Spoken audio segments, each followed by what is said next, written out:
Guys, कैसे हैं आप सभी। This is Ayushi Chaure and welcome to Prarambh humanities, जहां हम बनाते हैं देश का भविष्य। और मैं आपकी सोशियोलॉजी टीचर आप सभी का स्वागत करती हूं आज की सोशियोलॉजी की हमारी इस क्लास में, जहां पर आज हम रिवाइज करने वाले हैं हमारा क्लास 11 सोशियोलॉजी का chapter number 2 terms, concept and there uses in sociology के बारे में। अब ये चैप्टर बेटा आपके लिए बहुत ही इंटरेस्टिंग होने वाला है। क्यों जी? क्योंकि आप ये जो नए नए क्लास 11th में आ चुके हैं, तो सोशियोलॉजी को पढ़ने के लिए, समझने के लिए जरूरी है कि आपको इसके कुछ बेसिक टर्म्स एंड कंसेप्ट अच्छे तरीके से पता हो, ताकि जैसे जैसे ये सब्जेक्ट आगे बढ़े आपका नॉलेज जो है वो इस सब्जेक्ट को लेकर और ज्यादा एक्सपांड होने लगे। चलिए जी, तो बिना किसी देरी के शुरुआत करते हैं हमारी इस क्लास को, जहां पर आज हम बहुत बढ़िया तरीके से रिवाइज करेंगे हमारा ये chapter number 2 terms, concept and there uses in sociology के बारे में। अब सबसे पहले बात करते हैं इंट्रोडक्शन के साथ, ठीक है, कि भाई इस चैप्टर का इंट्रोडक्शन आपको क्या बता रहा है। तो sociology is the study of human social life and it examine how people interact, communicate and form the social group. ठीक है, अब ये बात भाई हम हमारी पिछली क्लास में बहुत अच्छे तरीके से समझ चुके थे। हमारा पिछला चैप्टर हमें सोशियोलॉजी के बारे में ही बता रहा था कि सोशियोलॉजी क्या है बेटा।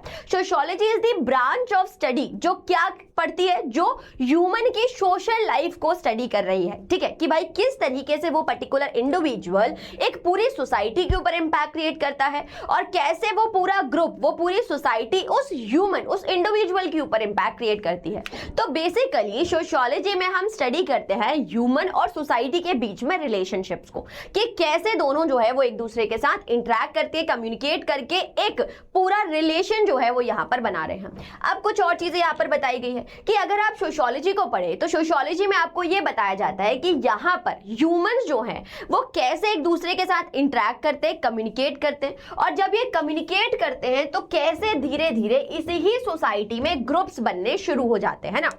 देखिए, जैसे आप मान लीजिए कि आप एक नए स्कूल में गए हैं। अब उस नए स्कूल में जब आपने एंट्री ली तो अचानक से आपको क्या लग गया कि भाई सारे लोग जो है वो बिल्कुल नए हैं, है ना। 10th के बाद जैसे ही आपने किसी नई क्लास में एडमिशन लिया नए स्कूल में, तो आप किसी को भी नहीं जानते, कोई भी आपके लिए कोई जाना पहचाना नहीं है। पर धीरे धीरे आप क्या करेंगे, धीरे धीरे वहां पर जाकर आप एक व्यक्ति से बात करेंगे, फिर दूसरे से बात करेंगे, फिर तीसरे से बात करेंगे, और उससे क्या होगा कि ग्रेजुअली वही लोग जो अभी तक आपके लिए क्या थे, अनजान थे, लेकिन वही इंटरेक्शन की वजह से, कम्युनिकेशन की वजह से अब क्या बन चुका है, आपका फ्रेंड सर्कल बन चुका है। ठीक है, तो यही चीजें बताई जाती है कि जब भी एक ह्यूमन दूसरे लोगों के साथ इंटरैक्ट करता है, कम्युनिकेट करता है, तो सोसाइटी में धीरे धीरे सोशल ग्रुप्स बनने शुरू होते हैं। और यही सोशल ग्रुप जो है वो सोसाइटी के क्या है, बेसिक यूनिट है, उसकी फंडामेंटल यूनिट है, जिसे आज हम पढ़ने वाले हैं।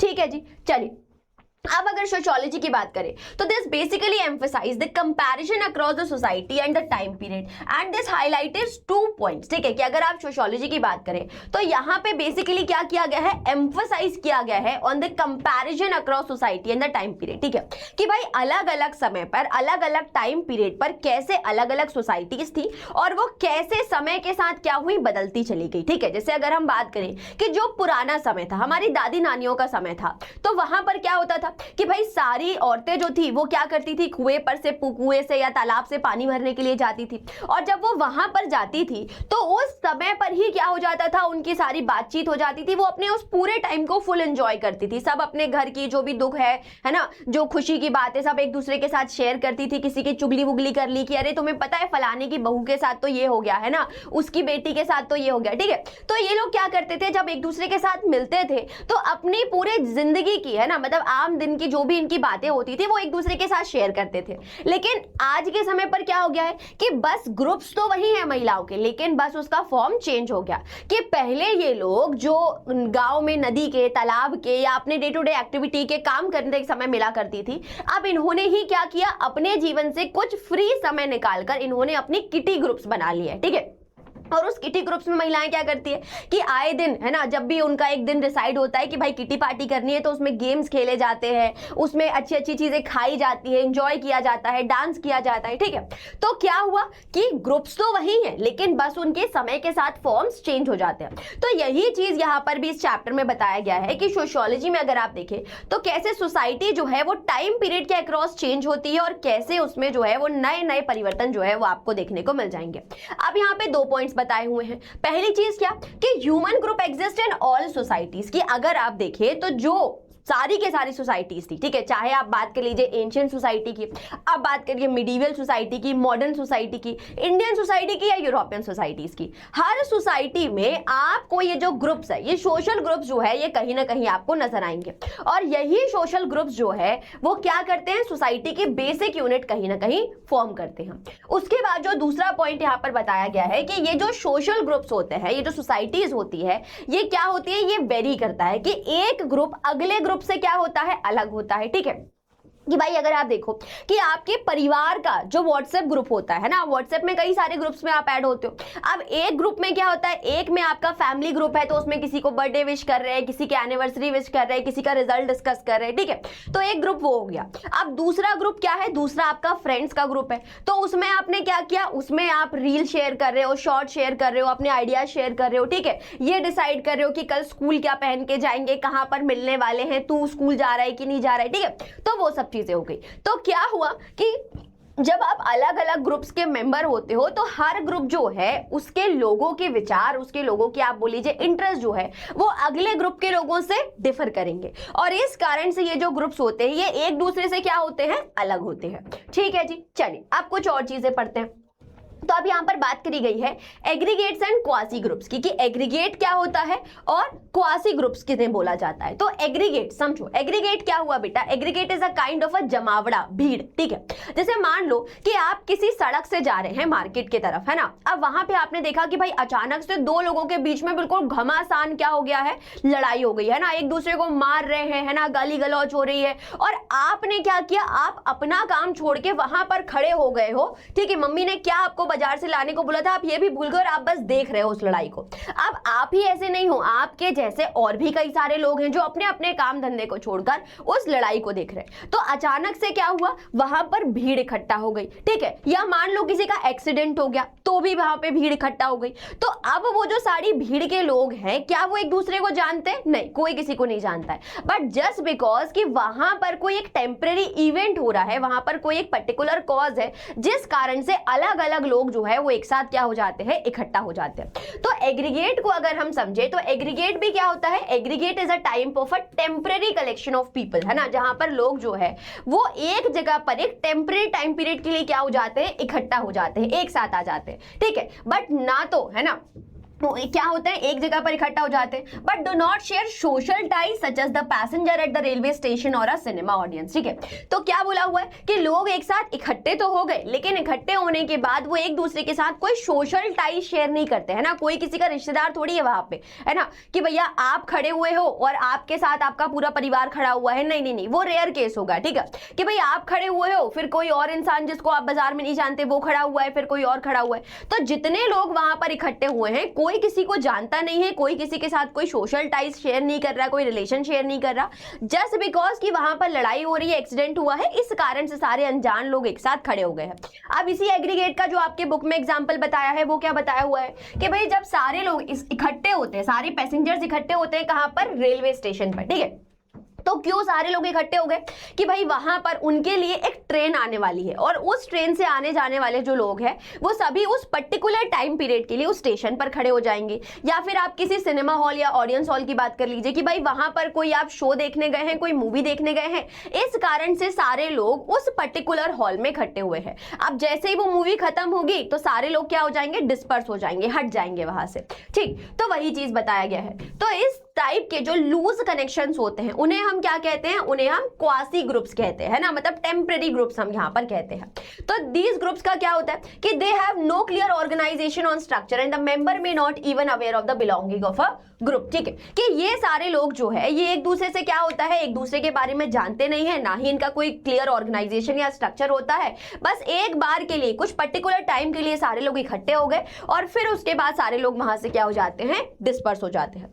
बट धीरे धीरे क्या होता है कि कभी कभी यही क्वासी ग्रुप जो है वो सोशल ग्रुप में चेंज हो जाते हैं। कैसे जी, जैसे मान लीजिए कि आप एक ट्रेन से सफर कर रहे हैं, अब उस ट्रेन पर जब आप सफर करें तो वैसे तो सारे लोग क्या हैं, आपके लिए अनजान हैं, लेकिन जब आपने अपने सामने वाले पैसेंजर से बात करी तो आपको क्या पता चला कि भाई आप जिस शहर से रहते हैं ना वो भी उसी शहर का है, या आपकी नानी जिस शहर की थी वो भी उसी शहर का है, या उसका कोई रिश्तेदार वहां पे रह रहा था। तो धीरे धीरे क्या हुआ, एक रिलेशन बनना शुरू हुआ, ठीक है, कि सारे लोग जो है वो एक समय के लिए एक साथ आ गए। या मान लीजिए कि सारे लोग जो एक पैसेंजर एक कोच में जो जब वो ट्रैवल कर रहे हैं, तो मान लीजिए वहां पर बहुत ज्यादा कचरा है, तो जब बहुत ज्यादा कचरा है तो उसको सफाई करने के लिए सारे लोग एक साथ आ जाएंगे और कंप्लेंट रेज करेंगे, ठीक है। तो क्या होगा कि क्वासी ग्रुप्स धीरे धीरे सोशल ग्रुप्स में कन्वर्ट हो जाते हैं, चेंज हो जाते हैं, जब क्या होगा कि ये सभी लोग एक दूसरे के साथ कोई सोशल या पॉलिटिकल ऑर्गेनाइजेशन बना लेते हैं। So for example the people of the same caste और क्लास में later unite to form a political organization, कि वो सारे लोग जो पहले एक दूसरे को नहीं जानते थे, जब उन्होंने अपने बीच में कोई सिमिलैरिटी ढूंढी, चाहे वो कास्ट की हो गई, क्लास की हो गई, प्लेस की हो गई, ठीक है, तो वो क्या होते हैं, एक साथ हो जाते हैं और एक सोशल या पॉलिटिकल ऑर्गेनाइजेशन जो है वो यहां पर बना लेते हैं। अब बात करते हैं किसकी, अब बात करते हैं सोशल ग्रुप्स की, कि सोशल ग्रुप्स क्या होते हैं। तो social groups are the people who interact regularly and share common interest, ठीक है। अब ये डेफिनेशन आपको अच्छे से याद रखनी है, क्योंकि ये आपसे एग्जाम में पूछी भी जाती है शॉर्ट आंसर क्वेश्चन के फॉर्मेट में, ठीक है। कि सोशल ग्रुप्स क्या है बेटा, कि ये उन लोगों का ग्रुप होता है जो एक दूसरे के साथ रेगुलरली इंटरेक्ट करते हैं और कॉमन इंटरेस्ट को शेयर करते हैं। जैसे कि आप और आपकी फैमिली, या आप और आपके फ्रेंड्स, ठीक है। तो हर दिन में हम एक बार क्या करते हैं, अपने फ्रेंड से, अपनी फैमिली से मिलते हैं, ठीक है, जहां पे सारे लोग एक साथ इकट्ठा हो जाते हैं। जैसे स्कूल में अगर बात करें तो जो आपका लंच टाइम होता है उसमें भले ही आपका जो फ्रेंड है वो साइंस में या कॉमर्स में चला गया हो, लेकिन 10th तक आपके साथ था, तो जब आप लंच करते हो तो सारे लोग मिलकर एक साथ करते हो, ठीक है। वैसे ही फैमिली का भी, कि भाई फैमिली में सब लोग क्योंकि एक साथ दिन के समय पर खाना नहीं खा सकते, तो रात में सारे लोग एक साथ खाना खाते हैं, और जब सारे लोग एक साथ होते हैं, टीवी देखते हैं, खाना खाते हैं, तो उस समय पर एक दूसरे से बातें होती है, इंटरेक्शन होता है, ठीक है। सब अपने अपने बारे में बताते हैं, कहीं पर घूमने जाने को लेकर, वेकेशन को लेकर, फेस्टिवल सेलिब्रेशन को लेकर, तो सब अपने अपने हिसाब से क्या करते हैं, अपने इंटरेस्ट को यहाँ पर शेयर करते हैं, ठीक है। उसके बाद अगर हम बात करें कि कुछ और चीजें, कि इनके की कैरेक्टरिस्टिक्स क्या होते हैं, ठीक, तो पहली चीज क्या बताई गई है कि अगर आप सोशल ग्रुप्स को देखें तो सोशल ग्रुप्स का जो पहला कैरेक्टरिस्टिक होगा वो क्या होगा, कि these people continuous interact among the members, ठीक है। कि जब आप सोशल ग्रुप के मेंबर होते हैं तो सारे लोग एक दूसरे के साथ क्या करते हैं, इंटरैक्ट करते हैं, कंटिन्यूअस इंटरेक्शन होता है, रोज एक दूसरे के साथ हम मिला करते हैं। उसके बाद एक स्टेबल पैटर्न ऑफ रिलेशनशिप होता है, ठीक है, कि सभी को एक दूसरे के बारे में पता होता है और किसका किसके साथ क्या रिलेशन है ना, कि भाई आपके घर में आपके मम्मी का आपके पापा के साथ क्या रिलेशन है, आपका अपने भाई बहन के साथ क्या रिलेशन है, आपका अपने पेरेंट्स के साथ क्या रिलेशन है, तो सबको अपने अपने बारे में पता होता है, वो रिलेशनशिप वैसा ही होता है, ठीक है। और उसी रिलेशनशिप के हिसाब से सारे लोग क्या करते हैं, एक दूसरे के साथ इंटरैक्ट करते हैं। Then the sense of belonging with the other members, ठीक है, उसके साथ क्या होता है कि सारे लोग जो है वो एक दूसरे के साथ एक सेंस ऑफ बिलोंगिंगनेस शेयर करते हैं ना, एक हम की भावना होती है, अपनी भावना होती है ना। हम यही अपने ग्रुप को लेकर जब बाहर जाते हैं तो हम बताते हैं कि नहीं, we are same family, we are the member of the same family, हम एक परिवार है, ठीक है। तो क्या होता है कि हमें हम की भावना होती है, कोई यहाँ पर अलग नहीं होता, सब लोग जो है वो एक दूसरे के साथ एक हम की भावना, एक बिलोंगिंगनेस की भावना जो है वो यहाँ पर शेयर करते हैं। उसके बाद सारे लोगों के सेम इंटरेस्ट या फिर गोल्स होते हैं, वो उसे शेयर करते हैं। Then acceptance of common norms and values, ठीक है, कि वो सारे लोग जो एक ही सोशल ग्रुप के मेंबर होते हैं वो एक ही तरीके के कॉमन नॉर्म्स को फॉलो करते हैं। कि भाई परिवार में अगर पता है कि रात को 8:30 बजे सभी लोगों को क्या करना है, डिनर टेबल पर प्रेजेंट होना है, तो सारे लोग 8:30 बजे अपना अपना काम छोड़कर डिनर टेबल पर प्रेजेंट हो जाएंगे, ठीक है। या फिर बोल दीजिए कि भाई अगर सुबह पूजा के लिए सबको उठना है तो सब लोग उठ जाएंगे। तो हर परिवार जो है उसके क्या होते हैं, या हर ग्रुप जो है उसको कुछ सोशल नॉर्म्स और वैल्यूज होती हैं और सभी लोग उसे एक्सेप्ट करके, एडहर करके क्या करते हैं, उसे फॉलो करना शुरू कर देते हैं। देन अ डिफाइनेबल स्ट्रक्चर ऑर्गेनाइजेशन होता है, ठीक है, कि भाई सबको पता है कि सबसे ज्यादा फैमिली में पावरफुल कौन है, उसके बाद किसके पास पावर है, उसके बाद किसके बाद पावर है, और सबसे बाद पावरलेस कौन है सोसाइटी फैमिली में, है ना। जैसे मान लो कि भाई आपकी फैमिली में सबसे पावरफुल कौन है, आपके पापा, ठीक है, उसके बाद मम्मी के पास पावर है या दोनों के पास सेम पावर है, फिर आपके बड़े भाई या बहन के पास पावर है, और फिर आप तो पावरलेस हो, आपकी तो कोई नहीं सुन रहा फैमिली में, ठीक है। तो क्या हुआ कि एक डिफाइनेबल स्ट्रक्चर होगा और सभी लोग जो है उस सोशल ग्रुप को ऐसे ही तरीके से क्या करेंगे, उसके मेंबर बनेंगे और सभी अपने अपने हिसाब से उसमें पार्टिसिपेट करेंगे। ठीक है, तो ये चीज आपको अच्छे से याद रखनी है क्या, कि सोशल ग्रुप क्या होते हैं, these are the group of the people जो एक दूसरे के साथ रेगुलरली इंटरेक्ट करते हैं, कॉमन इंटरेस्ट को शेयर करते हैं, और ये जो है वो हमने इसके कैरेक्टरिस्टिक्स या फीचर्स जो है वो यहाँ पर पढ़े हुए हैं। चलिए अब इसके बाद आगे बात करते हैं कि टाइप्स ऑफ ग्रुप क्या है, कौन कौन से ग्रुप जो है वो आप समाज में देखते हैं। ठीक है, तो सबसे पहला ग्रुप जो यहाँ पर बताया गया है वो है प्राइमरी ग्रुप। प्राइमरी ग्रुप क्या होता है बेटा, primary group are the small intimate groups with face to face relation, example family और क्लोज फ्रेंड्स। ठीक है, कि भाई प्राइमरी ग्रुप्स क्या हो गए, कि वो छोटे से ग्रुप हो गए है ना, वो ऐसे क्लोज इंटरेक्शन, जैसे आप बोलते हैं ना कि भाई ये 2-4 दोस्त जो है ना, ये क्या है, ये मेरे बिल्कुल जिगरी यार है, और इनके अलावा बाकी का जो पूरा स्कूल है वो मेरा, आप बोल लीजिए कि भाई मैं बस उनको जानता हूं। ठीक है, लेकिन ये जो 4 लोग हैं मेरे साथ, इनके साथ क्या है कि मैं इनको पर्सनली जानता हूं, और पर्सनली जानकर मैं इनके साथ जो है वो अपने रिलेशनशिप्स बनाता हूं, अपने इंटरेस्ट, अपने सुख दुख सारी बातें जो है वो इनके साथ शेयर करता हूं। ठीक है, तो primary groups are the small intimate groups with face to face relationship, for example families and close friends. ठीक है, कि ये क्या हो गए, आपके पर्सनल ग्रुप हो गए, क्लोज ग्रुप्स हो गए, और इनके साथ जो है वो आप अपने सुख दुख सारी चीजें जो है वो शेयर करते हैं।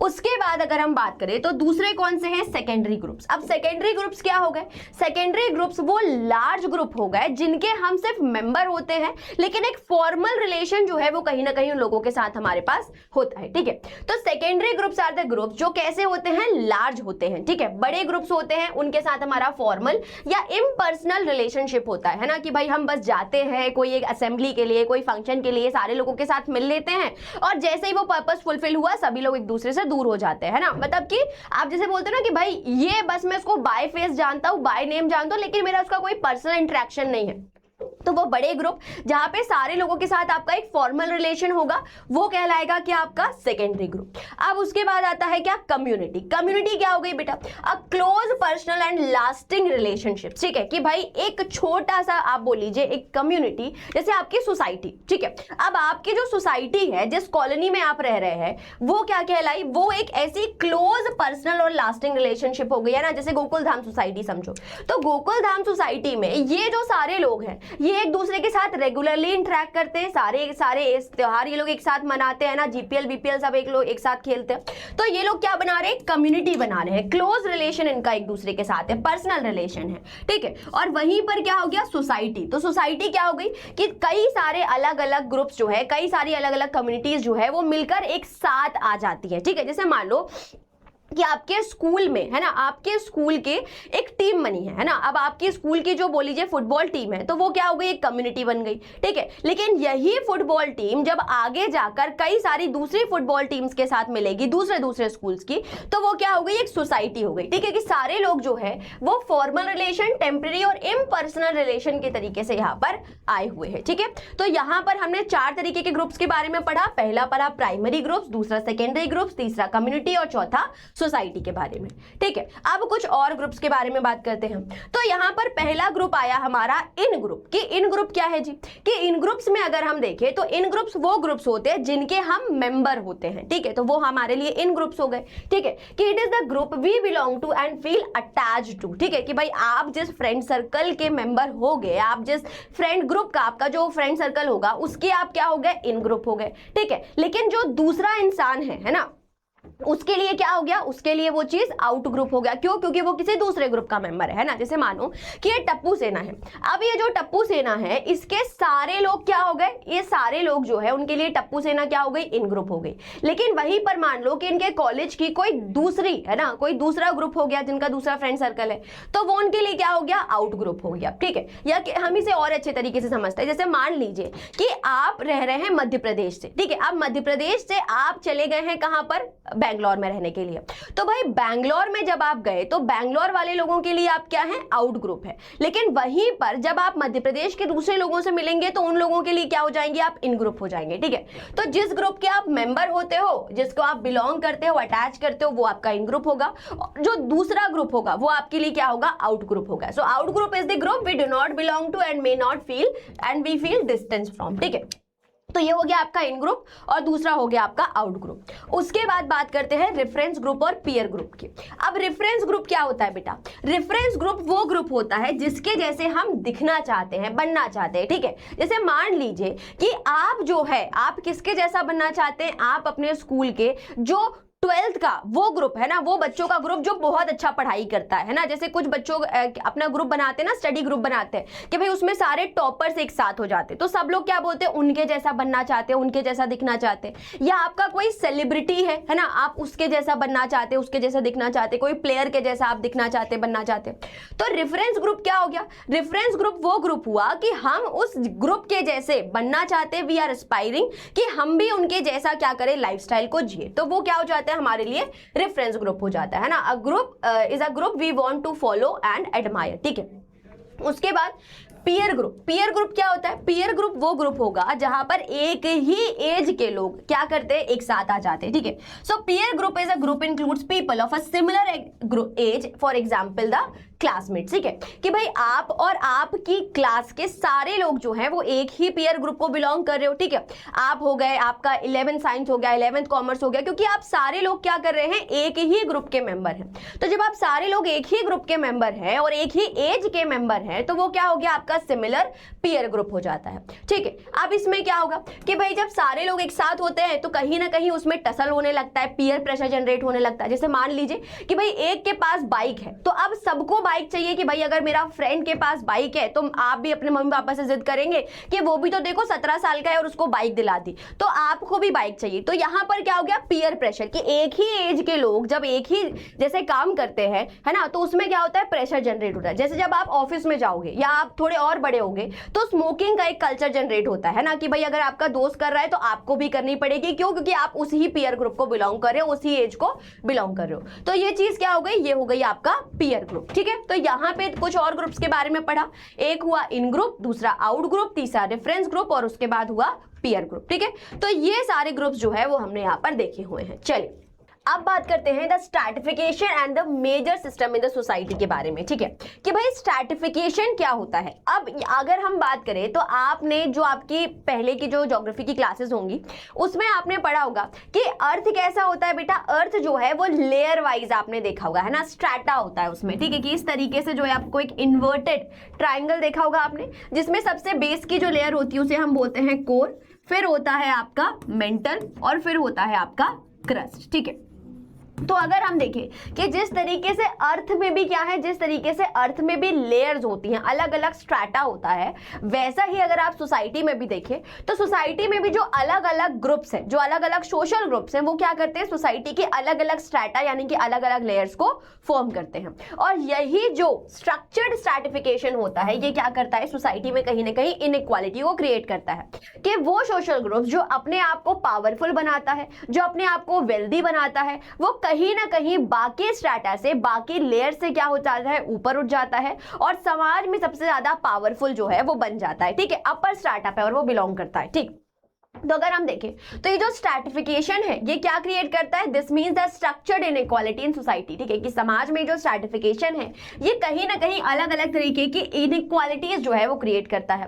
अब ये जो सोशल स्ट्रैटिफिकेशन है ये आप हर तरीके के समाज में, हर तरीके के सोशल ग्रुप्स में आप देख सकते हैं। तो अगर हम बात करें, है ना, सिस्टम ऑफ स्ट्रैटिफिकेशन की, तो जो एक पहला स्ट्रैटिफिकेशन बताया गया है वो है स्लेवरी के फॉर्म में। अब स्लेवरी क्या होता है? स्लेवरी आपको पता होगा जहां पे व्यक्ति जो है, ह्यूमंस जो है, उनका खरीद फरोख्त करी जाती है, उनको खरीदा जाता है और खरीद कर पेरिनियरली यानी कि जब तक वो जिंदा होते हैं तब तक उनसे काम करवाया जाता है, जो उनके मास्टर्स होते हैं यानी कि स्लेव मास्टर्स होते हैं, ठीक है जी। तो अब इसमें क्या होगा कि भाई जिसने स्लेव को खरीदा, जो ओनर है, वो क्या करेगा? वो एक अपर स्ट्रैटा पर बिलोंग करेगा, ठीक है। वो क्या हो जाएगा? वो स्लेव मास्टर हो जाएगा। और जो लोअर स्ट्रैटा पर होगा वो कौन होगा? वो होगा स्लेव। अब ये जो मास्टर्स हैं ये हर तरीके का डोमिनेशन किसके ऊपर एग्जीक्यूट करेंगे? अपने स्लेव्स के ऊपर, अपने से हर तरीके का काम करवाएंगे, ठीक है। हर तरीके की गुलामी इनसे करवाया करेंगे, ठीक। तो ये स्ट्रैटिफिकेशन क्या हुआ कि कुछ लोग जो है वो यहाँ पर ऊपर है, पावरफुल जो है, और दूसरे लोग जो है वो जो कि नीचे स्ट्रैटा पर है वो क्या है? पावरलेस है, और इन्हें ऊपर बैठे हुए लोगों की बातों को मानना पड़ेगा। दूसरा स्ट्रैटिफिकेशन जो यहाँ पर बताया गया है वो है कास्ट बेस्ड स्ट्रैटिफिकेशन। अब कास्ट क्या होता है कि भाई आपका जन्म जिस ग्रुप में होता है, जिस कास्ट में होता है, वही क्या हो जाएगी, वही आपकी कास्ट हो जाएगी। और अगर हम इंडियन कास्ट के स्ट्रैटिफिकेशन को देखें तो यहां पर आपको पता होगा कि भाई वर्ण व्यवस्था के अनुसार 4 वर्ण को इस तरीके से स्ट्रैटिफाइड किया हुआ है, जिसमें सबसे ऊपर होते हैं ब्राह्मण या प्रीस्ट ग्रुप, फिर होगा आपका क्षत्रिय ग्रुप, फिर होगा वैश्य और देन होगा शूद्रास। ठीक है, अब इसमें ये जो अपर स्ट्रैटा पर बैठे हुए लोग हैं, यानी कि ब्राह्मण्स हो गए, क्षत्रियास हो गए, वैश्य हो गए, ये सभी क्या करते हैं, जो लोअर स्ट्रैटा पर बैठे हुए शूद्र हैं उन्हें डोमिनेट करते हैं, उनसे सर्विट्यूड करवाते हैं, उनसे सर्विसेज करवाते हैं और हर तरीके से जो है उन्हें क्या किया जाता है, सब्जुगेट किया जाता है। ठीक है, तो यहां पर भी क्या होगा कि आपका बर्थ से जो कास्ट होगा वही समाज में आपका रिस्पेक्ट डिसाइड करेगा, वही समाज में आपका स्टेटस डिसाइड करेगा कि आपसे जो दूसरे स्ट्रैटा पर बैठे हुए लोग हैं, जो अपर स्ट्रैटा पर बैठे हुए लोग हैं, वो आपसे किस तरीके से व्यवहार करेंगे। और जो अपर स्ट्रैटा पर बैठे हुए लोग हैं, जैसे कि ब्राह्मण्स हो गए, क्षत्रियास हो गए, ये कौन है, ये ज्यादा पावरफुल है, इकोनॉमिकली भी, रिलीजियसली भी और सोशली भी। ठीक है, तो ये चीज हुई। अब उसके बाद अगर हम बात करें तो स्टेट के बेसिस पर जो क्लासिफिकेशन या स्ट्रैटिफिकेशन किया जाता है, तो आप सभी को फ्रांस की, मिडीवल फ्रांस की यूरोपियन सोसाइटी के बारे में अच्छे से पता होगा, मिडीवल सोसाइटी के बारे में। ठीक है, जहां पर इनकम और पावर के बेसिस पर सोसाइटी का क्या किया गया था, स्ट्रैटिफिकेशन किया गया था, जिसमें सबसे ऊपर कौन थे, सबसे ऊपर थे यहां पर, वैसे तो सबसे ऊपर था किंग। ठीक है, और किंग के बाद आपने जो 3 स्टेट्स पढ़े थे उसमें सबसे ऊपर कौन था, फिर हुआ क्लर्जी, क्लर्जी के बाद हुए आपके नोबल्स, और नोबल्स के बाद कौन हुए थे बेटा, नोबल के बाद हुए थे आपके पीजेंट्स। ठीक है जी, अगर आप क्लास 11th हिस्ट्री में भी होंगे तो आपको ये स्ट्रैटिफिकेशन अच्छे से पता होगा, जहां पे 3 ऑर्डर्स में हमने इन्हीं तीनों स्ट्रैटिफिकेशन के बारे में पढ़ा हुआ था। अब यहाँ पर कौन है कि भाई क्लर्जी और जो नोबल ग्रुप है और जो किंग है, ये तीनों मिलकर किसे डोमिनेट करते हैं, पीजेंट को डोमिनेट करते हैं। और सारा की सारा टैक्स जो है वो किसे देना होता है, पीजेंट्री को देना होता है। और बाकी के जो अपर 3 ग्रुप्स है वो कौन है, वो टैक्स फ्री है, वो अपने हिसाब से सोसाइटी को क्या करते हैं, चैनलाइज करते हैं, एडमिनिस्टर करते हैं, रेगुलेट करते हैं। और जो लोअर स्ट्रैटा पर बैठे हुए लोग हैं उन्हें क्या करते हैं, डोमिनेट करते हैं। ठीक है, उसके बाद एक और स्ट्रैटिफिकेशन बताया गया, that is on the basis of the economic position, कि भाई आपकी इकोनॉमिक पोजीशन क्या है, आपके पास वेल्थ कैसा है, आपका इकोनॉमिक स्टेटस कैसा है, वैसे ही समाज को क्लास वाइज क्या किया गया है, डिवाइड किया गया है। तो कुछ लोग होंगे जो कि अपर स्ट्रैटा पर होंगे, जिनका इकोनॉमिक पोजीशन अच्छा होगा, तो वो होंगे कौन, अपर क्लास। और वो लोग जो कि इनसे थोड़े कम पोजीशन पर होंगे वो कौन से हो जाएंगे, आपके मिडिल क्लास। और जो सबसे नीचे पोजीशन पर होंगे उन्हें हम क्या कहते हैं, उन्हें हम कहते हैं लोअर क्लास। ठीक है, तो इस तरीके से अलग अलग इकोनॉमिक क्लासेस जो है वो यहाँ पर आप अपने समाज में, अपनी सोसाइटी में देखते हैं। और जहां पर जो ऊपर बैठे हुए लोग हैं वो नीचे बैठे हुए लोगों को, नीचे के स्ट्रैटा के लोगों को क्या करते हैं, डोमिनेट करते हैं, सब्जुगेट करते हैं। ठीक है जी, तो ये स्ट्रैटिफिकेशन जो है वो यहाँ पर हमने देखा। और एक कहीं ना कहीं सोशल इकोनॉमिक इनइक्वालिटी जो है वो ही स्ट्रैटिफिकेशन से कहीं ना कहीं डिराइव होती है। चलिए, अब इसके बाद अगर हम आगे बात करें तो वन बाय वन हम कास्ट और क्लास के कंसेप्ट को समझते हैं। सबसे पहले बात करते हैं कास्ट की।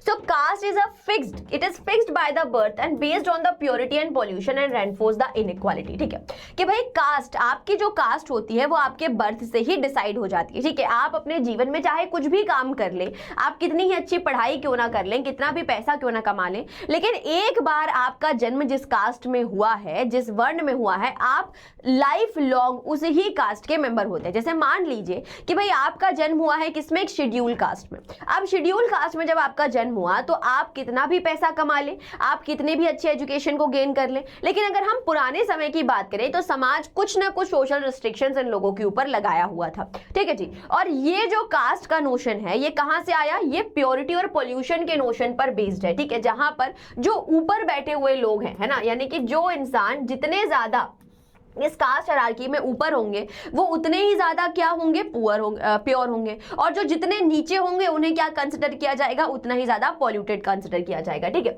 जैसे कि जो ब्राह्मण्स हो गए, क्षत्रियास हो गए, वैश्य हो गए, ये कैसे कंसिडर किया जाते हैं, पायसनेस के बेसिस पर। क्यों, क्योंकि भाई ये ज्यादा रिचुअल्स को कंडक्ट करते हैं, सेक्रीफाइसेस को कंडक्ट करवाते हैं, स्क्रिप्चर्स को पढ़ते हैं। ठीक है, तो इसमें ब्राह्मण सबसे ज्यादा प्योर माने जाते हैं, क्षत्रियास उनसे कम, वैश्य उनसे कम, और सबसे कम जो है वो शूद्र। और जो सबसे लास्ट में आता है वो कौन से हो जाते हैं, इसमें से आउटकास्ट, जिन्हें हम चांडाल्स या पंचमास भी कहते हैं। ठीक है, तो उन्हें तो इतना पॉल्यूटेड या अनटचेबल माना जाता है, ठीक है, कि पूरे समाज से, पूरे गांव से, पूरे शहर से ही उनको बाहर रख दिया जाता है। ठीक है, कि उनके साथ किसी भी तरीके का कॉन्टैक्ट जो है वो सोसाइटी नहीं मेंटेन करती। ठीक, So caste is fixed by the birth and based on the purity and pollution and reinforce the inequality. ठीक है, तो ये जो कास्ट का नोशन होता है ये समाज में इनइक्वालिटी को प्रमोट करता है। ठीक है, कि जो ऊपर के लोग हैं वो अपने आप को पावरफुल मानते हैं, रिस्पेक्टफुल मानते हैं, और जो नीचे के लोग हैं उन्हें पावरलेस कंसिडर किया जाता है। ठीक है, उनका हर तरीके से डोमिनेशन जो है वो अपर थ्री कास्ट या वर्ण बोल लीजिए वो यहाँ पर करने की कोशिश करते हैं। ठीक है,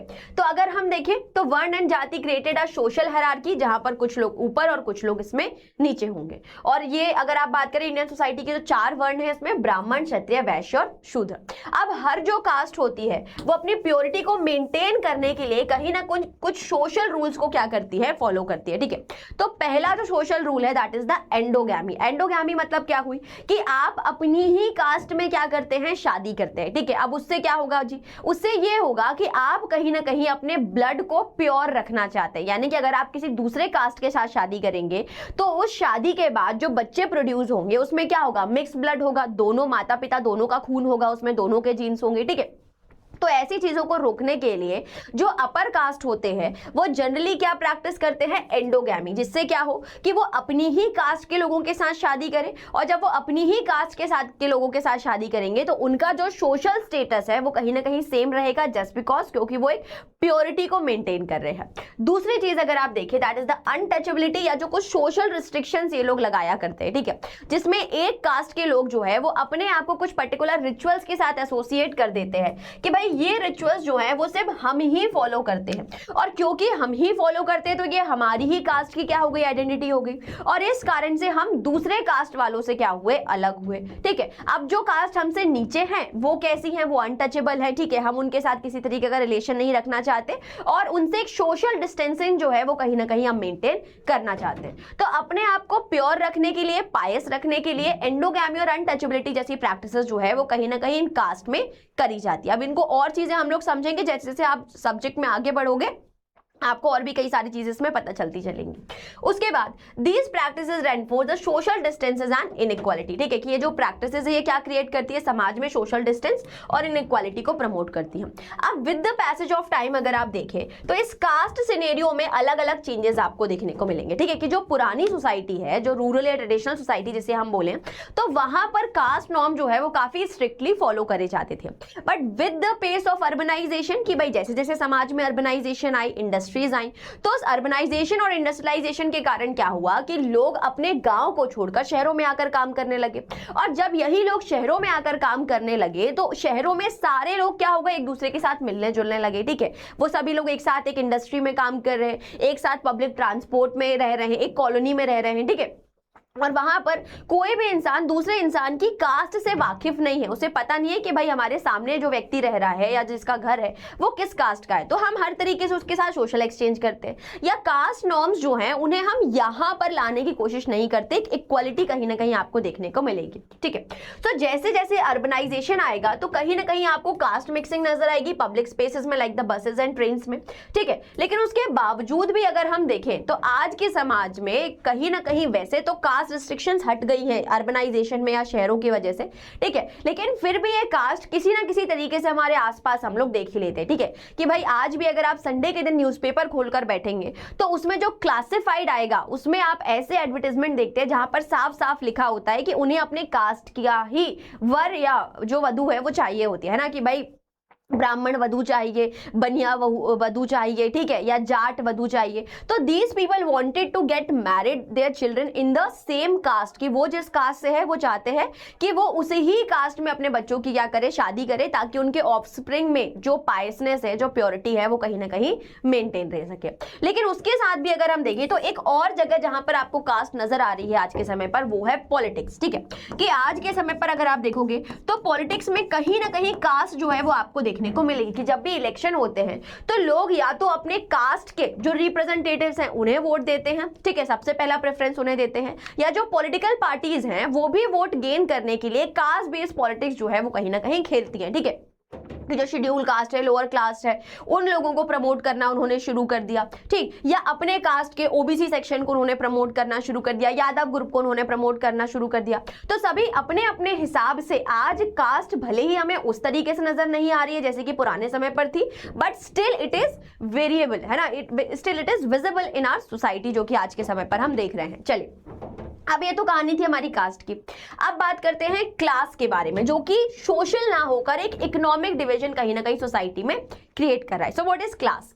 सो class refers to a group based on sharing the similar economic resources, that is the wealth, income और प्रॉपर्टी। ठीक है, कि वो सारे लोग जो एक ही तरीके के इकोनॉमिक स्टेटस को शेयर कर रहे हैं, एक ही तरीके के इनकम स्लैब में आ रहे हैं, ठीक है, वो सारे लोग क्या हो जाते हैं? एक ही क्लास के हो जाते हैं। हम भी जानते हैं कि भाई हमारी सोसाइटी में अगर हम देखें तो कुछ लोग क्या है, टाटा बिरला अंबानी जितने अमीर लोग हैं, कुछ लोग जो हैं वो क्या है, उनसे थोड़े नीचे की पोजीशन पर हो गए, कुछ लोग मिडिल क्लास हो गए, कुछ लोअर मिडिल क्लास हो गए, कुछ लोअर क्लास हो गए, ठीक है, कुछ बिलो लोअर क्लास हो जाते हैं। तो यहां पर क्या हुआ कि जिसके पास जैसा पैसा है, जिसके पास जैसी इनकम है, उस इनकम के हिसाब से इन्होंने क्या किया है, अपना इकोनॉमिक स्टेटस मेंटेन करके रखा हुआ है, और उस इकोनॉमिक स्टेटस के हिसाब से ही वो अपने आसपास के लोगों के साथ कांटेक्ट रखते हैं। ठीक है, कि भाई टाटा के लोग किसके साथ शादी करेंगे? अंबानी के घर में शादी करेंगे। अंबानी किसके साथ शादी करेंगे? पीरामल के साथ शादी करेंगे। ठीक है, कि वही चीज हुई कि बड़े लोग जो हैं उनका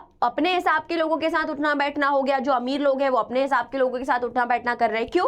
क्योंकि उनके जो इंटरेस्ट है वो सेम है, उनका इनकम स्लैब सेम हो गया, ठीक है, उनकी वैल्यू सेम हो गई, उनके कल्चर सेम हो गए, वो एक दूसरे के इंटरेस्ट को प्रमोट करते हैं। लेकिन आज अगर हम देखें तो हम जो मिडिल क्लास लोग हैं, हम क्या करते हैं? हम अपने जैसे लोगों के साथ रहना पसंद करते हैं। आपके पेरेंट्स से भी कभी कभी आपने सुना होगा कि बेटा ज्यादा बड़े लोगों से दोस्ती मत करना। क्यों? क्योंकि भाई वो कभी ना कभी, आज नहीं तो कल, आपको एक्सप्लॉइट कर सकते हैं ना, कि भाई उनके पास क्योंकि अच्छा पैसा है तो उनका सोचने का तरीका अलग है, और क्योंकि हम मिडिल क्लास से हैं तो हमारे सोचने का तरीका अलग होगा। जो लोअर क्लास का होगा वो कुछ और तरीके से सोचेगा। ठीक है, तो समाज में जो इकोनॉमिक डिवीजन है ये आपको कहीं ना कहीं देखने को मिलेगा, जिसे हम क्या कहते हैं? क्लास कहते हैं। ठीक है, कि वो सारे लोग जो सेम वेल्थ, इनकम या फिर प्रॉपर्टी को, स्टेटस को शेयर करते हैं, वो सारे एक ही क्लास के मेंबर हो जाते हैं ना। तो अपर क्लास हुआ, मिडिल क्लास हुआ और लोअर क्लास यहां पर हो जाता है। ठीक, चलिए अब उसके बाद अगर हम बात करें मार्क्स की, तो मार्क्स किस तरीके से क्लासेस को डिवाइड कर रहे हैं? तो मार्क्स ने क्या बोला भाई कि मीन्स ऑफ प्रोडक्शन जो है उसे वो यहां पर बोल रहे हैं कि जब भी उन्हें क्लास बनानी होती थी तो वो बात करते थे कि जो मीन्स ऑफ प्रोडक्शन को कंट्रोल करता है वो लोग एक क्लास के, और जो इन्हें कंट्रोल नहीं करता है वो दूसरे क्लास के। ठीक है, अब मीन्स ऑफ प्रोडक्शन क्या हो गए? जैसे कि जब आपने, अगर हम बात करें कि जब आपने 9th में है ना फैक्टर ऑफ प्रोडक्शन पढ़ा होगा, तो उसमें आपने इंडस्ट्रीज के बारे में पढ़ा होगा, प्रोडक्शन के बारे में पढ़ा होगा कि प्रोडक्शन में 4 चीजें लगती है आपकी: लैंड, लेबर, कैपिटल और एंटरप्रेन्योरशिप। ठीक है, तो क्या हुआ कि वो लोग जिनके पास पैसा है, जिनके पास लैंड है, जिनके पास लेबर है, जिनके पास कैपिटल है, और जो एंटरप्रेन्योर से एक बड़ी इंडस्ट्री बना रहे हैं, वो कौन हो गए? वो हो गए आपके हैव ग्रुप्स। ठीक है, जिनके पास सारे रिसोर्सेज हैं, जो सारे रिसोर्सेज को क्या कर रहे हैं? ओन कर रहे हैं। जैसे कि आप बोल लीजिए अंबानी हो गए, बिरला हो गए। ठीक है, तो ये लोग क्या है कि भाई इनके पास अच्छा खासा पैसा है, ये बड़ी बड़ी इंडस्ट्रीज बना सकते हैं और उन इंडस्ट्रीज को रन कर सकते हैं, कई सारे लोगों को एम्प्लॉयमेंट दे सकते हैं। तो ये कौन हो गए? ये हो गए हैव ग्रुप। अब दूसरे कौन हुए? दूसरे हुए हैव नॉट ग्रुप। ठीक है, जिनके पास ना तो इनके जितना लैंड है, लेबर है, ना कैपिटल है और ना ही एंटरप्रेन्योर स्किल है। तो ये लोग क्या कर रहे हैं जी?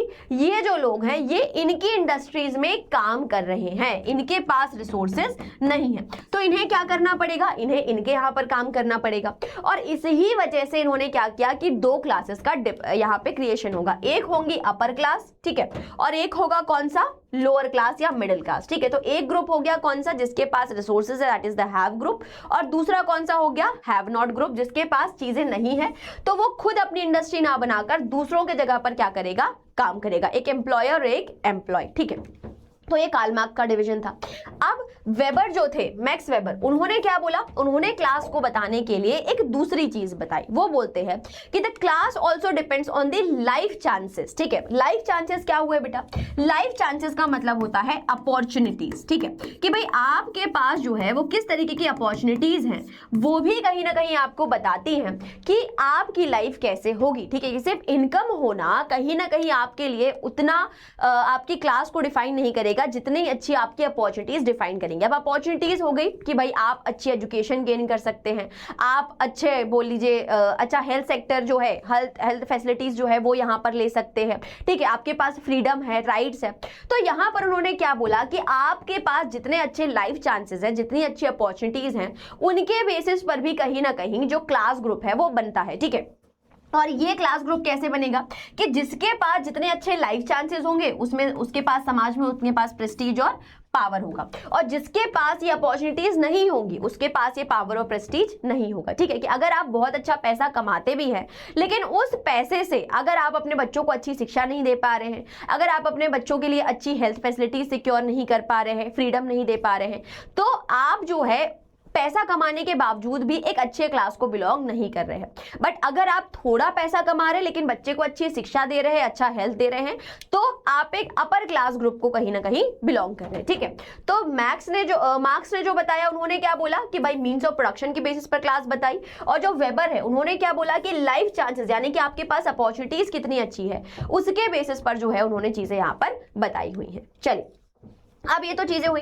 अब बात करते हैं कि क्या क्लास और कास्ट का होना हमारी सोसाइटी में जरूरी है, तो इसको लेकर फंक्शनलिस्ट ने क्या व्यूज दिए हुए हैं और कास्ट और क्लास में क्या डिफरेंस है वो भी यहाँ पर हमको पढ़ना है। तो फंक्शनलिस्ट क्या बोलते हैं कि भाई स्ट्रैटिफिकेशन जो है वो हर सोसाइटी में जरूरी होता है। ठीक है, क्यों? क्योंकि अगर ये स्ट्रैटिफिकेशन नहीं हुआ तो शायद सभी लोग एक ही जैसा काम करने लगे, या लोगों के बीच में क्लैशेस होना, कॉन्फ्लिक्ट्स होना बहुत ही ज्यादा जो है वो यहाँ पर उसके चांसेस इंक्रीज हो जाएंगे। ठीक है, जैसे अगर आप बोले कि भाई जो ब्राह्मण, क्षत्रिय, वैश्य, शूद्र का जो क्लासिफिकेशन किया गया था वो क्यों किया गया? ताकि समाज में सारे लोग एक ही काम ना करें। कुछ लोग क्या करें, कुछ लोग प्रेयर करने का काम करें, कुछ लोग प्रोटेक्शन का काम करें, कुछ लोग लेबर का काम करें, और उससे क्या हो कि कुछ लोग समाज में ऑर्डर दें और कुछ लोग क्या करें, उनके ऑर्डर्स को माने, जिससे डिविजन ऑफ लेबर हो सके और जिससे कहीं ना कहीं समाज जो है वो एक ऑर्डर या ऑर्गेनाइज वे में क्या किया जा सके, बनाया जा सके। ठीक है, तो यहां पर वही बताया गया है कि जो जिस भी स्ट्रैटा पर होते हैं उस स्ट्रैटा के हिसाब से उसे रोल्स प्रोवाइड करे जाते हैं। ठीक है, और मोटिवेट करता है कि दूसरे भी कहीं ना कहीं उन्हें उनके जैसे ही काम करने की कोशिश करें।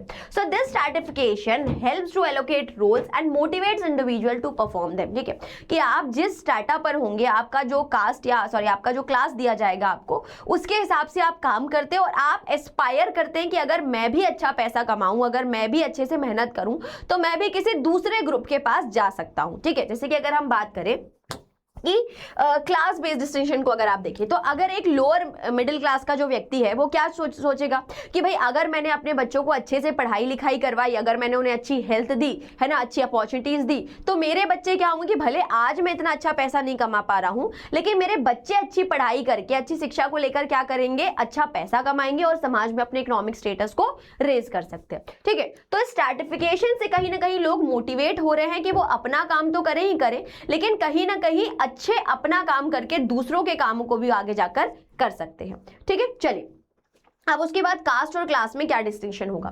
तो कास्ट क्या है बेटा, रिजिड है। ठीक है, कि एक बार आपका जिस कास्ट में जन्म हो गया आपका उसी कास्ट का मेंबर रहना होगा। क्लोज है कि कोई कभी भी अपनी कास्ट को चेंज नहीं कर सकता है ना, आप किसी दूसरे की कास्ट में नहीं जा सकते, दूसरा आपकी कास्ट में नहीं आ सकता। और हेरिडिटरी है। ठीक है, कि भाई आपके दादाजी का जो कास्ट है वो आपके पिताजी को मिला, आपके पिताजी का कास्ट आपको मिला, आपका कास्ट आपके बच्चों को मिलेगा। ठीक, तो अगर कास्ट की बात देखी जाए तो this is rigid, closed end hereditary.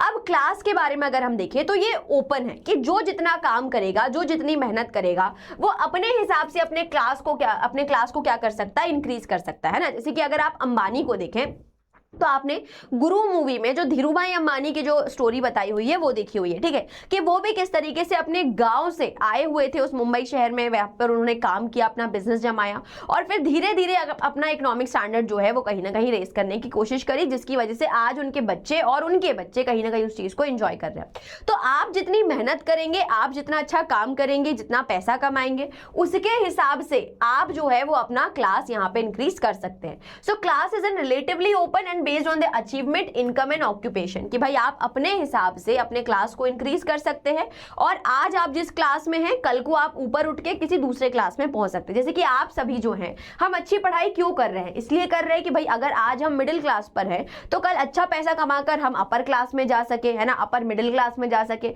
वो चीजें, वो ख्वाब, वो जरूरतें जो शायद हम पूरा नहीं कर पा रहे, हमारे माँ बाप पूरा नहीं कर पा रहे, तो हम वो पैसे कमाकर हम उन जरूरतों को, अपने उन ख्वाहिशों को पूरा करें। ठीक है, तो क्लास क्या होगा, ओपन होगा कि आप अपने हिसाब से अपना पैसा कमाकर इस चीज में ऊपर उठ सकते हैं। So social mobility is possible in class system but not perfect, है ना, but perfect mobility is rare. ठीक है, कि भाई सोशल मोबिलिटी हो सकती है आपकी कि अगर आप अपने इनकम को बढ़ाएं तो आप लोअर से मिडिल क्लास, मिडिल से अपर क्लास तक पहुंच सकते हैं, लेकिन परफेक्ट मोबिलिटी हो जाना कि शुरुआत से ही कोई इंसान डायरेक्टली अपर क्लास पर पहुंच जाए, ये बहुत रेयर केस है। कुछ ही लोग ऐसे पहुंच पाते हैं कि भाई from rag to the riches वाली कहानी कुछ ही लोगों की यहाँ पर होती है। ठीक है, लेकिन ये चीजें सिर्फ क्लास के केस में पॉसिबल है, कास्ट के केस में ये चीज पॉसिबल नहीं होगी। ठीक है, चलिए अब बात करते हैं स्टेटस और रोल की, कि स्टेटस क्या है और रोल क्या है। तो स्टेटस क्या होगा बेटा, कि स्टेटस की अगर बात करी जाए तो status is a social provision with rights and duties. ठीक है, कि भाई आपके पास जो पोजीशन है उस पोजीशन पर होने के कारण आपके पास कुछ राइट्स होते हैं, कुछ ड्यूटीज होती हैं। जैसे कि आपके घर में आपके पिताजी, अब आपके पिताजी जो हैं, आपके फादर जो हैं, तो फादर क्या है, उनका स्टेटस है। ठीक है, अब जब वो स्टेटस पर है तो उस स्टेटस से जुड़े हुए उनके पास कुछ राइट्स है और कुछ ड्यूटीज है। राइट्स क्या है कि भाई अगर आप बाहर खेल रहे हैं और अगर आपके पापा को नहीं पसंद तो आपके पापा आवाज लगाएंगे, बोलेंगे कि चलो अंदर आओ, उठकर पढ़ने बैठ जाओ, और ऐसे केस में आप कुछ बोल भी नहीं सकते कि भाई आपको उनकी बात माननी ही पड़ेगी। ठीक है, क्योंकि उनके पास राइट्स है कि वो आपको मना कर सकते कि अगर आप कुछ खराब काम कर रहे हैं, गलत काम कर रहे हैं या उनकी इच्छा के अगेंस्ट अगर कुछ काम कर रहे हैं तो वो आप पर अधिकार जमा कर आपसे वो काम करने के लिए मना कर सकती है। अब ड्यूटीज क्या हो गई पिताजी की, ये ड्यूटीज हो गई कि भाई आपके सारे आपके लिए पैसे की व्यवस्था, आपके लिए अच्छा घर बनाना, आपको अच्छे से पढ़ाना लिखाना, आपका ध्यान रखना। ठीक है, तो जब वो आपके पिता हैं तो उनका ये ड्यूटी है, उनका ये कर्तव्य है कि वो आपका क्या करे, आपकी अपब्रिंगिंग अच्छे तरीके से करे, आपको जो भी जरूरत है के सामान है वो सभी आपको लाकर प्रोवाइड करे। अब सेम विद द मदर। ठीक है, कि वो अगर आपकी मदर हैं तो मदर के लिए उनको कुछ रिस्पेक्ट तो मिलेगी, कुछ राइट्स तो मिलेंगे ही। ठीक है, अगर सुबह जल्दी नहीं उठे हो तो उठा के नहीं उठोगे तो 2-3 थप्पड़ लगा के उठा दिए। ठीक है, तो कुछ राइट्स तो हैं लेकिन ड्यूटीज भी हैं कि भाई स्कूल जा रहे हो तो आपका टिफिन प्रिपेयर करके देंगी, आपके कपड़े आयरन करके देंगी, आपको सारी चीजें प्रोवाइड करके देंगी। ठीक, तो वही चीज हो गई कि जब आपके पास एक स्टेटस होता है तो स्टेटस से जुड़े हुए राइट्स भी आपके पास आते हैं, ड्यूटीज भी आपके पास आती है। So status is a position someone holds in a society और अ ग्रुप। ठीक है, कि जो इंसान जिस स्टेटस पर होता है उसके लिए, है ना, वो जो पोजिशन को होल्ड करता है, ठीक है, वो उसका सोसाइटी में या उस पर्टिकुलर ग्रुप में उसका स्टेटस होता है। सो इंडिविजुअल्स हैव डिफरेंट स्टेटस। एक व्यक्ति को अगर आप देखें तो एक समय पर उसके कई सारे स्टेटस हो सकते हैं। जैसे कि आपके पिताजी, अब आपके पिताजी आपके लिए क्या है, एक फादर का स्टेटस होल्ड कर रहे हैं, लेकिन आपकी मदर के लिए एक हस्बैंड का स्टेटस होल्ड कर रहे हैं, उनके पेरेंट्स के लिए वो एक सन का स्टेटस होल्ड कर रहे हैं, अपने ऑफिस में जब वो जाते हैं तो वो एक एम्प्लॉय का, मैनेजर का या जो भी वो काम करते हैं उसका स्टेटस होल्ड कर रहे हैं। तो एक समय पर एक व्यक्ति कई सारे स्टेटस जो है वो यहाँ पर होल्ड कर सकता है। ठीक है, अब रोल क्या होता है कि भाई आप जिस स्टेटस पर हैं वो स्टेटस से जुड़े हुए जो बिहेवियरल एस्पेक्ट्स आपके पास आएंगे कि भाई आपको, जैसे आप मान लीजिए कि आप एक डॉटर हैं, तो जब आप एक डॉटर हैं तो आपका काम क्या है कि अपने परिवार का नाम रोशन करना, अच्छे से पढ़ाई करना, अपने छोटे भाई बहनों का ध्यान रखना, बड़ों की बात मानना, ठीक है, मम्मी के किचन में हेल्प करना। ठीक, तो वो सारी चीजें क्या हो गई, आपकी बीइंग अ बेटी आपका रोल हो जाता है कि भाई जब आप उस घर की बेटी हैं तो उस घर की बेटी होने के नाते आपका क्या क्या रोल होगा उस घर में, उस परिवार में, वो आपको निभाना होगा। Same goes with your father, same goes with your mother. ठीक है, कि भाई आपके पिताजी, अगर आपके पिताजी हैं तो आप उनका परिवार में क्या रोल होगा, वो आपकी लाइफ में कैसे इंटरवीन कर सकते हैं, वो आपको कैसे गाइड कर सकते, वो आपको कैसे इकोनॉमिक रिसोर्सेज प्रोवाइड कर सकते, ठीक है, आपका ध्यान रख सकते। तो जब आपके पास एक स्टेटस होता है तो स्टेटस से जुड़े हुए जो बिहेवियरल एस्पेक्ट्स होते हैं उन्हें हम क्या कहते हैं, उन्हें हम रोल कहते हैं। ठीक है जी, चलिए अब कुछ और चीजें यहाँ पर बताई जा रही। तो टाइप ऑफ स्टेटस, ठीक है, तो 2 टाइप ऑफ स्टेटस बताए हैं, एक बताया है एस्क्राइब स्टेटस और दूसरा बताया है अचीव स्टेटस। अब एस्क्राइब स्टेटस क्या होते हैं? एस्क्राइब स्टेटस वो स्टेटस है बेटा कि जब आप जन्म लेते हैं तो जन्म जब आपने लिया तो उस समय पर आपके साथ जुड़े हुए जो सारी चीजें, जो सारे स्टेटस आपके साथ जुड़ गए वो क्या हो गए, वो हो गए आपके एस्क्राइब स्टेटस। ठीक है, कि भाई आपने जब जन्म लिया तो आप जिस परिवार में आपका जन्म हुआ वो क्या हुआ, वो आप बोल लीजिए कि आप उस परिवार के सन या डॉटर बने तो एक स्टेटस आपको वहां से मिल गया। आप ब्राह्मण फैमिली में अगर आपका जन्म हुआ तो ब्राह्मण आपका एक एस्क्राइब स्टेटस हो गया कि भाई आप ब्राह्मण फैमिली में जन्मे हैं तो आप ब्राह्मण, आपको एक स्टेटस मिलेगा। उसके बाद आप किसी के ग्रैंडसन बन रहे हैं, ठीक है, तो उसका स्टेटस मिल गया आपको। आप किसी का सिस्टर बन रहे हैं, है ना, आप बोल लीजिए कोई एक फीमेल है तो वो चीज हो गई। आपकी एज हो गया, आपका रेस हो गया। तो बर्थ के साथ आपके जो भी एट्रीब्यूट जुड़े हुए हैं, आपका कास्ट, आपका जेंडर, आपका एज, ठीक है, वो सारी चीजें क्या हुई, आपके एस्क्राइब स्टेटस हो गए। बट जैसे ही आप बड़े हुए, आपने पढ़ाई लिखाई करी, आपने इकोनॉमिक रिसोर्सेज गेन करे, आपने स्किल सीखी, तो वो सारी चीजें जो समय के साथ आप अचीव करोगे वो क्या हो गए, वो आपके अचीव स्टेटस हो गए। जैसे मान लीजिए कि जब आप थोड़े बड़े हुए तो आपने पेंटिंग बहुत अच्छी करी, तो भाई आपको लोग पेंटर बोल रहे हैं। आप डांस बहुत अच्छा करते हो, लोग आपको डांसर बोल रहे हैं। आपने 10th में बहुत अच्छे नंबर लेकर आए तो आपको लोग टॉपर बोल रहे हैं कि भैया बहुत अच्छा पढ़ाई करती है ये, तो है ना, इसको यूपीएससी का एग्जाम दिलवाएंगे, बढ़िया बच्ची है ये, ठीक है। आपने बाद में जाकर यूपीएससी का भी एग्जाम क्लियर कर लिया तो आप एक आईएएस, आईपीएस, आईएफएस ऑफिसर बन गए, ठीक है। आपका दोस्त जो आपको मिला, वो दोस्त के आप मतलब दोस्त तो आपको पैदा होने के बाद ही मिला ना, बर्थ के बाद मिला, जब स्कूल में गए, कॉलेज में गए या कहीं पर गए, आपके फैमिली में गए, है ना, सोसाइटी में गए, तो वो चीज भी क्या हुई, आपका अचीव स्टेटस हुआ। दोस्त आपने कमाए हुए हैं, ठीक है, तो जो चीज आपने कमाई हुई है, जो चीज आपने मेहनत करके या किसी और तरीके से कमाया हुआ है, वो आपके अचीव स्टेटस हो गए। और जो चीजें आपको बाय बर्थ मिली हुई हैं वो क्या हो गया, आपका एस्क्राइब स्टेटस हो गया, ठीक है। तो जैसे कि daughter, sister, female, 17 years old, African American, ये सारे आपके एस्क्राइब स्टेटस हो गए। और जो चीजें आपने कमाई हुई है with that you have earn through your efforts, talent और एजुकेशन, वो चीज क्या हो गई, आपकी अचीव स्टेटस हो गई। जैसे कि friend, worker, student, team member, classmate, ठीक है, वो सारी चीजें आपकी यहां पर अचीव स्टेटस हो जाती है, ठीक है। चलिए अब बात करते हैं कुछ दूसरे टर्म्स जो कि स्टेटस से जुड़े हुए हैं, उनकी बात करते हैं। तो पहली चीज है स्टेटस सेट, जो मैंने आपको बताया, ठीक है, कि भाई एक समय पर एक इंडिविजुअल जब कई तरीके के स्टेटस को होल्ड कर रहा है। जैसे कि आप क्या है, आप एक डॉटर है, तो आप एक समय पर एक डॉटर का स्टेटस होल्ड कर रहे हैं। साथ ही साथ आप क्या है, आप नेक्स्ट टॉपर के स्टूडेंट का स्टेटस होल्ड कर रहे हैं। आप क्लास 11th के स्टूडेंट का स्टेटस होल्ड कर रहे हैं। आप किसी का दोस्त है, आप उसका स्टेटस होल्ड कर रहे हैं, ठीक है। आप किसी की बहन है, उसका स्टेटस होल्ड कर रहे हैं।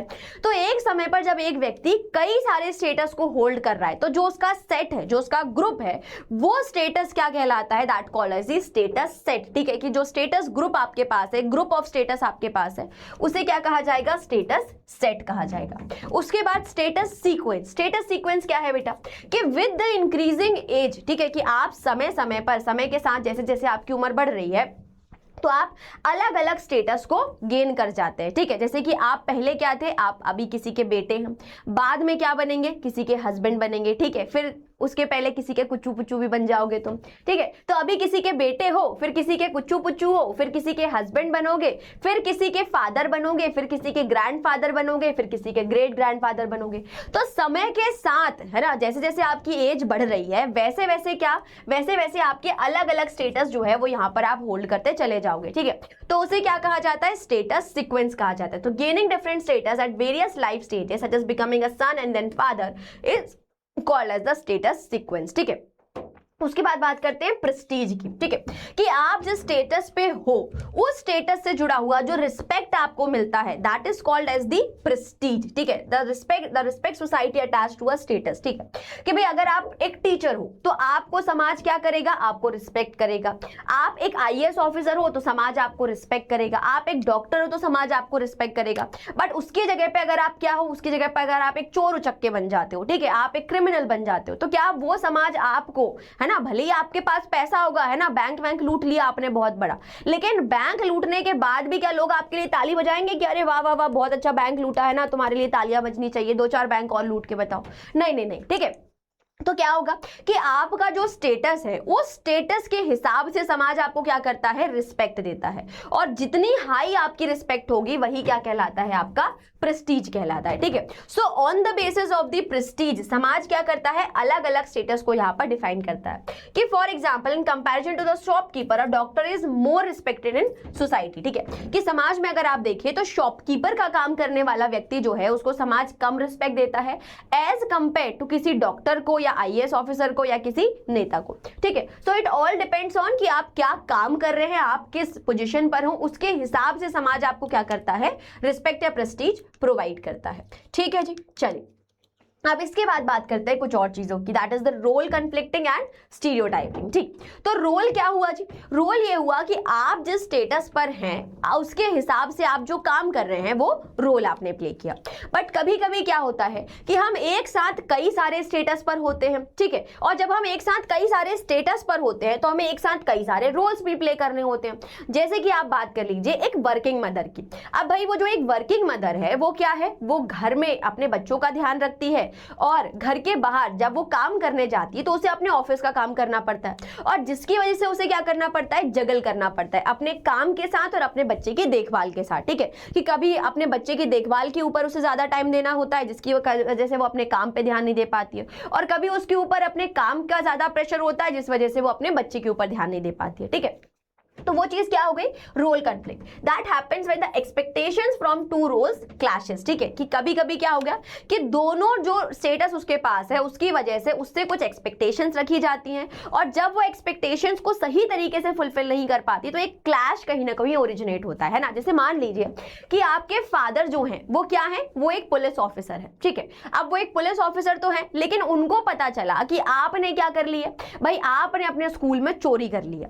तो अब जब आपके पापा स्कूल में आए एज अ पुलिस ऑफिसर तो उन्हें क्या पता चला कि भाई आपने चोरी कर ली है। तो ऐसे केस में क्या होगा कि आपके फादर जो हैं वो यहाँ पे जगल करेंगे दोनों चीज के ऊपर कि भाई क्या वो एक पुलिस ऑफिसर का रोल प्ले करके आपको उठाकर जेल में डाल दें, या वो एक फादर बन के आपकी जो गलती है उसको छुपाने की कोशिश करें। तो that is called as role conflict, जहां पर आप एक ही समय पर होके दोनों चीजों को बैलेंस नहीं कर पाते है ना। आपका और आपके मतलब आपकी स्टूडेंट लाइफ और आपकी कुच्चू पुच्चू वाली लाइफ भी आप यहाँ पे एग्जाम्पल कर सकते हो, वो भी आपका रोल कन्फ्लिक्ट है ना, कि बात करूं या पढ़ लूं, क्लास ले लूं, है ना। तो that is also your role conflict. अब उसके बाद बात करते हैं रोल स्टीरियोटाइपिंग की। तो रोल स्टीरियोटाइपिंग क्या है बेटा, कि अगर हम देखें तो समाज में हर इंसान का जो स्टेटस होता है उससे जुड़े हुए कुछ रोल्स होते हैं, और जो कि समाज ने क्या कर दिए, जो कि समाज ने फिक्स कर दिए हैं कि भाई परिवार में अगर आप देखें तो जो मेल्स हैं वो क्या करेंगे, वो ब्रेड अर्नर्स है, वो ब्रेड विनर्स है, वो बाहर जाएंगे घर से और घर से बाहर जाकर पैसा कमाएंगे, और जो महिलाएं हैं वो क्या करेंगी, घर में रहेंगी और घर के लोगों का ध्यान रखेंगी, नर्चर करेंगी, केयर करेंगी। बट यही चीज होगी कब, कि जब लोगों ने इस चीज को फिक्स कर दिया कि नहीं, अब क्योंकि समाज का पूरा पैसे कमाने का दायित्व सिर्फ और सिर्फ किसके पास है, मेल्स के पास है, तो वो बाहर जाएंगे और महिलाएं जो है वो घर में बच्चों का ध्यान रखेंगी। अब जिसके कारण क्या होगा, जिसके कारण वो महिलाएं जो घर से बाहर जाकर पैसा कमाना चाहती हैं उनके ऊपर लोगों ने क्या कहा कि नहीं नहीं, ये तो तुम्हारा काम है ही नहीं, ये तो औरतों का काम है ही नहीं, ये तो लड़कियों का काम है ही नहीं, बाहर जाके पैसा कमाना, लोगों के लिए, लोगों के साथ काम करना, ये तो आदमियों का काम है, मेल्स का काम है, तुम ऐसे कैसे कर रही हो। या कोई मेल जिसने बोला कि नहीं मैं तो भैया बाहर जाके काम नहीं करना चाहता हूं, मैं तो घर पे अपना कोई फूड बिजनेस चालू करना चाहता हूं, या मैं तो घर पर रह मैं तो काम ही नहीं करना चाहती। जैसे ये कियन का मूवी आपने देखी होगी, तो ये अर्जुन कपूर क्या बोलता है कि मुझे कुछ नहीं करना, मुझे हाउस हस्बैंड बनना है, मैं बस घर पे रहूंगा, मेरी बीवी कमाएगी और मैं घर पे रहूंगा। तो क्या किया गया कि समाज ने, जिस इंसान ने जो रोल प्ले करे उसको लेकर कुछ स्टीरियोटाइप्स फिक्स कर लिए, कुछ सर्टेन रोल्स फिक्स कर लिए कि भाई ये काम लड़कियां ही करेंगी, ये काम आदमी ही करेंगे। ठीक है, तो इसे क्या कहा जाता है, रोल स्टीरियोटाइपिंग कहा जाता है। ठीक, इतनी कहानी आई समझ में, रोल कॉन्फ्लिक्ट और रोल स्टीरियोटाइपिंग की। अब उसके बाद बात करते हैं सोशल कंट्रोल की। ठीक है, तो सोशल कंट्रोल क्या है बेटा, कि समाज जो है वो अलग अलग तरीकों से लोग जो एक्टिविटीज कर रहे हैं उसे कंट्रोल करने के लिए, एक आइडियल ऑर्डर बनाने के लिए डायरेक्टली या इनडायरेक्टली लोगों के ऊपर क्या करता है, सोशल कंट्रोल स्टैब्लिश करता है ना। जिससे क्या हो, जिससे समाज में जो एक एनार्की है, जो एक क्योस है, कहीं ना कहीं क्रिएट ना हो। ठीक है, तो social control is refers to the ways in which society regulates the behaviour. ठीक है, कि सोसाइटी आपको बताती है कि भाई यहाँ पर पार्किंग में गाड़ी मत लगाओ, या यहाँ पर अपने बच्चों को मत घुमाओ, है ना, कि पार्क में डॉग्स आर नॉट अलाउड। ठीक, या आपको झूठ नहीं बोलना है, आपको चोरी नहीं करनी है। ठीक, तो समाज क्या कर रहा है, अलग अलग तरीके से with the help of the laws, यानी कि फॉर्मल या इनफॉर्मल तरीके से आपको क्या कर रहा है, लोगों की एक्टिविटीज को कंट्रोल करने की कोशिश कर रहा है। क्योंकि अगर वो नहीं करेगा तो समाज में क्या जाएगी, अराजकता आ जाएगी, अनार्की आ जाएगी, सब अपने अपने हिसाब से काम करेंगे और कोई किसी की बात सुनेगा नहीं। तो एक ऑर्डर, एक ऑर्गेनाइजेशन समाज में आप कैसे दिखोगे। ठीक है, तो उस चीज की बात बताई जा रही है। तो क्या जरूरत है समाज में, क्या फंक्शंस प्ले करते हैं सोशल कंट्रोल, तो फंक्शंस एस्पेक्ट देखते हैं उसके कि ये जरूरी है ना। So use forces to regulate the behaviour, कि लोग जो काम कर रहे हैं उस काम को करने के लिए, है ना, एक ऑर्डर बना रहे, एक आप बोल लीजिए एक चैनल पूरा की पूरा बनी रहे, एक चेन बनी रहे, इस कारण से सोशल कंट्रोल स्टैब्लिश करे जाते हैं। जैसे कि आप स्कूल में देखते हो, ठीक है, अब आप स्कूल में देखते हो तो स्कूल में आपके एक जो जाने स्कूल में आने का समय जो है वो फिक्स कर दिया गया है कि भाई शार्प 7 AM जो है वो आपको स्कूल के अंदर आ जाना है, अदरवाइज गेट लग जाएंगे, ठीक है। अब क्या जरूरत है भैया, मत लगाओ ना, गेट खुले रहने दो, आने दो बच्चों को। तो अगर ऐसा कर दिया गया कि अगर टाइम फिक्स नहीं किया तो कोई बच्चा 10 बजे आ रहा है, कोई 11 बजे आ रहा है, कोई 12 बजे आ रहा है, कोई आ ही नहीं रहा है, ठीक है, तो उससे क्या होगा कि बच्चों की पढ़ाई मिस होगी और एक जो यूनिफॉर्मिटी स्कूल को क्रिएट करनी है, बच्चों में डिसिप्लिन क्रिएट करना है, वो कहीं ना कहीं स्कूल नहीं क्रिएट कर पाएगा। आपको डिसिप्लिन बताया जाता है, आपको यूनिफॉर्म बताई जाती है, ठीक है, कि सभी लोगों को सेम ही यूनिफॉर्म पहनना है। क्यों सेम यूनिफॉर्म पहनना है, पहनने दो सबको कलर ड्रेस, सबको अपने अपने हिसाब से तैयार होने दो। तो अगर ये हो गया कि सबको अपने अपने हिसाब से तैयार होने दिया तो बच्चे क्या करेंगे, कुछ लोग ब्रांडेड चीजें पहनकर आएंगे, कुछ नॉन ब्रांडेड चीजें पहनकर आएंगे, और उससे कहीं ना कहीं जो एक पीयर प्रेशर है बच्चों में डेवलप होगा, ठीक है, कि जो नहीं पहन कर आ रहे हैं वो जो पहन कर आ रहे हैं उनके जैसे बनने की कोशिश करेंगे, और पढ़ाई की जगह यही सभी फालतू चीजों में आपका टाइम चला जाएगा। तो इस कारण से यूनिफॉर्मिटी मेंटेन करने के लिए, डिसिप्लिन मेंटेन करने के लिए अलग अलग रूल्स या सोशल कंट्रोल जो है वो आपके ऊपर क्रिएट किया जाता है, ठीक है। So this enforce shared values and norms to maintain orders, ठीक है, क्या करे जाते हैं, कुछ यूनिफॉर्म वैल्यूज बनाए जाते हैं, रूल्स बनाए जाते हैं ताकि सारे लोग जो हैं वो उन्हें यहाँ पर फॉलो कर सके। कॉन्फ्लिक्ट थ्योरिस्ट क्या बोलते हैं, कॉन्फ्लिक्ट थ्योरिस्ट ये बोलते हैं कि भाई ये सोशल कंट्रोल इसलिए किया जा रहा है ताकि समाज के कुछ लोग समाज के बाकी लोगों के ऊपर क्या कर सके, कंट्रोल स्टैब्लिश कर सके। जो आप सोचते हो, है ना, कि स्कूल में जब आपसे कोई रूल फॉलो करने के लिए कहा जाता है तो आपको क्या लगता है कि ये तो मुझे डोमिनेट कर रहा है ना। जैसे आपके क्लास का मॉनिटर, अब भाई वो मॉनिटर कुछ नहीं कर रहा है, बस उसका काम है कि आपको चुप करवाना ताकि क्लास में क्या हो, साइलेंस हो, और बाकी के जो दूसरे क्लासेस है वो पढ़ाई कर सके। लेकिन जब वो आपको कहता है कि ए बात मत करो वरना बोर्ड पे नाम लिख दूंगा, ए बात मत करो वरना कंप्लेंट कर दूंगा, है ना, keep quiet keep quiet keep quiet, तो आप क्या सोचते हो, आप ये सोचते हो कि यार मुझे डोमिनेट कर रहा है, who the hell is she, who the hell is he, जो मुझे इस तरीके से बोल रहा है, ठीक है। तो हम क्या करते हैं, हम ये सोचते हैं कि ये सोशल कंट्रोल समाज में इसलिए स्टैब्लिश करे जा रहे हैं ताकि समाज के कुछ लोग जो है वो समाज के दूसरे लोगों को डोमिनेट कर सके, उनके ऊपर अपना ऑर्डर स्टैब्लिश कर सके, उनको रेगुलेट कर सके, ठीक है। तो ये चीजें हैं, कुछ लोग बोल रहे हैं कि समाज में सोशल कंट्रोल जरूरी है, that is the functional aspect, और कुछ जो कॉन्फ्लिक्ट है वो क्या बोल, कॉन्फ्लिक्ट थ्योरिस्ट क्या बोल रहे हैं कि नहीं ये जरूरी नहीं है, क्योंकि इस वजह से कुछ लोग जो है वो समाज के दूसरे लोगों को डोमिनेट करते हैं, ठीक। Now the forms of social control, that is a formal social control and informal social control.